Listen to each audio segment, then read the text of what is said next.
Welcome to English Chats Daily. Your daily partner for easy English conversations.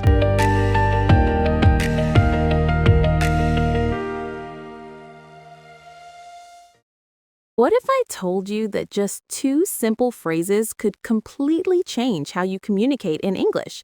Today, we're going to transform your ability to ask for help with confidence. Hi, everyone. Welcome back to English Chats Daily. I'm your host, and today we have something incredibly practical for you.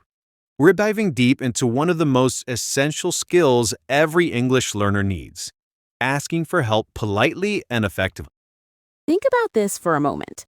How many times have you been in a situation where you needed assistance but felt too nervous to ask? Maybe you were lost in a new city, confused about directions, or simply didn't understand something someone said to you. Today, that changes forever. We're going to follow Eva and George through real conversations that happen every single day. You'll learn exactly what to say, how to say it, and most importantly, when to use these phrases naturally. By the end of this lesson, you'll have the confidence to ask for help in any situation. Let's start with the foundation. The most basic way to ask for help is incredibly simple. Can you help me? These 4 words are your gateway to getting assistance in English. But here's what makes this phrase so powerful. It works in almost every situation you can imagine. Now, let me introduce you to Eva. She's new to the city and often finds herself needing help. Listen carefully to how she uses this phrase naturally in conversation. Eva walks into a grocery store looking confused. She approaches a store employee with a friendly smile. "Excuse me, can you help me?" Eva asks politely. "I'm looking for the bread section." Notice how Eva started with "excuse me" first. This is crucial. It gets the person's attention politely before making your request. The employee responds kindly and shows Eva exactly where to find what she needs. But what happens when you don't understand something? This brings us to our second essential phrase, I don't understand. These 3 words are incredibly powerful because they immediately signal that you need clarification. George is at a coffee shop trying to order his favorite drink. The barista speaks quickly and George misses some important information. "I don't understand," George says calmly. "Could you please repeat that slowly?" See how George didn't feel embarrassed? He simply stated that he needed help understanding. The barista was happy to repeat the information more clearly. Here's something fascinating about these phrases. They actually want people to help you more. When you're honest about needing assistance, most people respond with kindness and patience. Let's explore some variations that will make your English sound even more natural. Instead of just, "Can you help me?" you can say, "Could you help me, please?" The word could makes your request slightly more formal and polite. Eva's now at the train station, looking at a complicated schedule board. "Excuse me, could you help me, please?" she asks a passing commuter. "Which train goes to downtown?" The person stops immediately and explains the schedule clearly. Eva thanks him warmly and everyone feels good about the interaction. Sometimes you need to be more specific about what kind of help you need. Here's where combining phrases becomes incredibly useful. George is in a restaurant looking at a menu written in English. Some words are completely new to him. "Excuse me, can you help me?" George asks the waiter. "I don't understand what this dish is."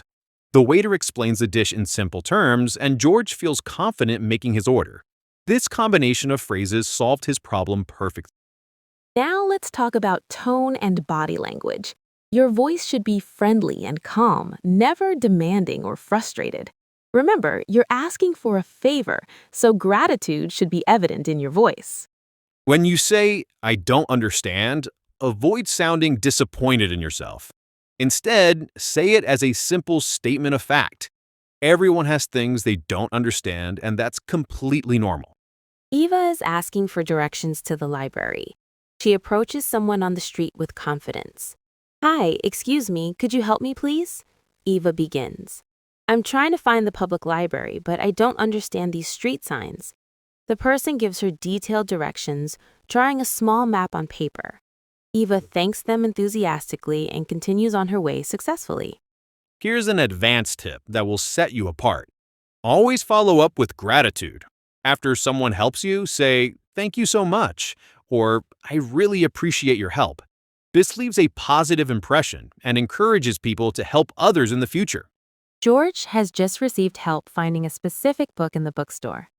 Thank you so much for your help, George says sincerely. I really appreciate it. The employee smiles and offers to help him find anything else he might need. This is the power of polite communication. Let's practice some common situations where you'll use these phrases. Imagine you're at a bank trying to open an account, but the forms are confusing. Excuse me, can you help me? I don't understand this section of the form. Or perhaps you're in a taxi and the driver is speaking too quickly about the route. I'm sorry, I don't understand. Could you please speak more slowly? Maybe you're at a hotel and need assistance with the Wi-Fi password. Could you help me, please? I don't understand how to connect to the internet. Now it's your turn to practice. I want you to repeat these sentences out loud. Remember, practice makes perfect, and speaking aloud builds your confidence. First sentence. Excuse me, can you help me? Second sentence, I don't understand. Could you please repeat that? Third sentence. Could you help me, please? I'm looking for the bathroom. Fourth sentence, I don't understand this word. What does it mean? Final sentence. Thank you so much for your help. I really appreciate it. Remember, asking for help isn't a sign of weakness. It's a sign of smart learning. Every expert was once a beginner who asked questions. Use these phrases with confidence, and you'll find that people are generally happy to help you succeed in your English journey.